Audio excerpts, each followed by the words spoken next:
This is what I call the installer test. This is a great exercise to do before each season, and especially when you're training anybody new. What you're going to need is 1 foot of socketed wire with the socket in the middle and some excess wire on each side. You're going to need a pair of cutters, a bulb, a male and a female power adapter and their sliders, and the termination cap. What we're going to do is we're going to start with the male power adapter, and what you want to do is on one end you want to pry these apart just a little. So you've got about 1/4 of an inch there. Now what you're going to do is take the male end, and there's 2 sides of it. One, let's see if I can zoom in here. One has an open space where there's a pass-through, and the other end does not. On the side that's not, you want to go and insert your wire into that area. And you can see that there is a divider in there that is separating the 2 wires.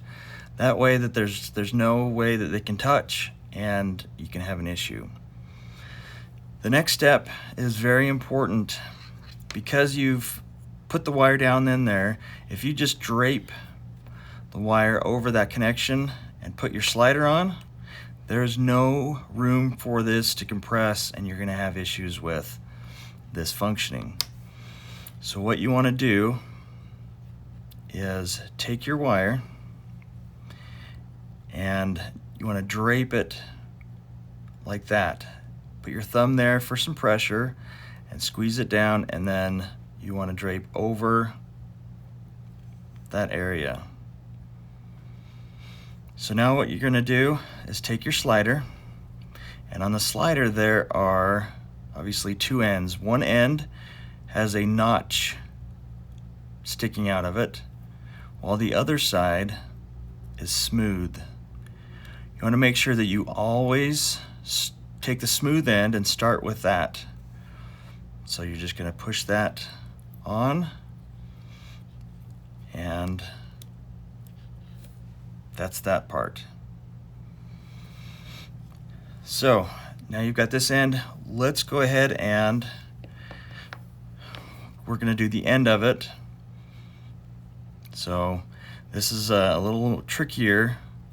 The termination cap actually needs a longer spread.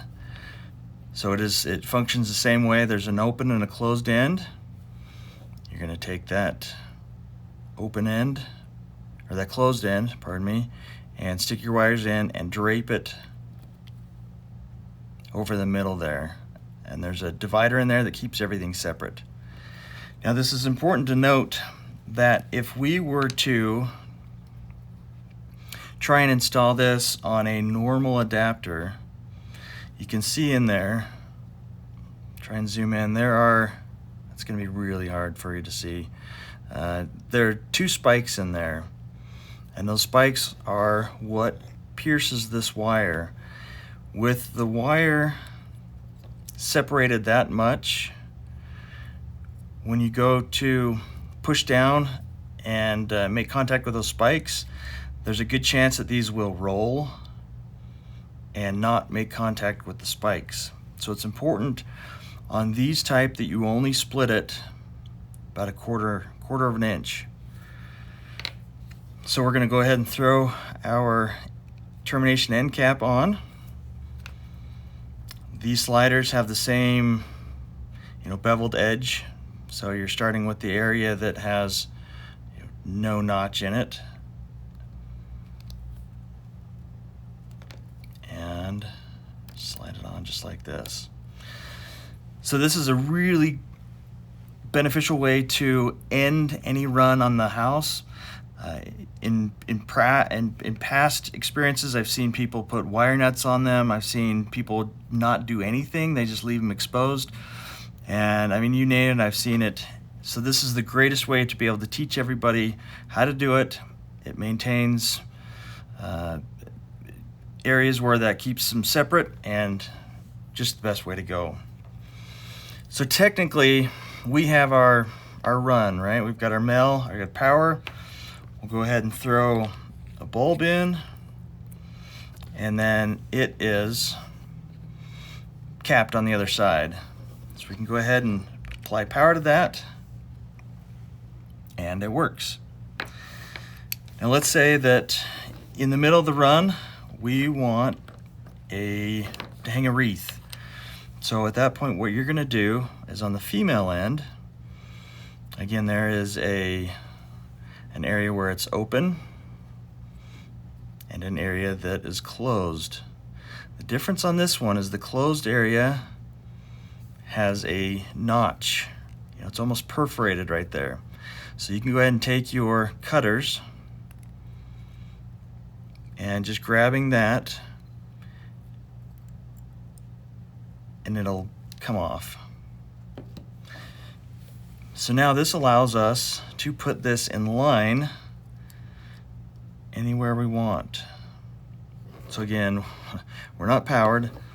We're putting this in, pushing that down, and then we're taking our slider, again, smooth edge, and we're putting it right in line.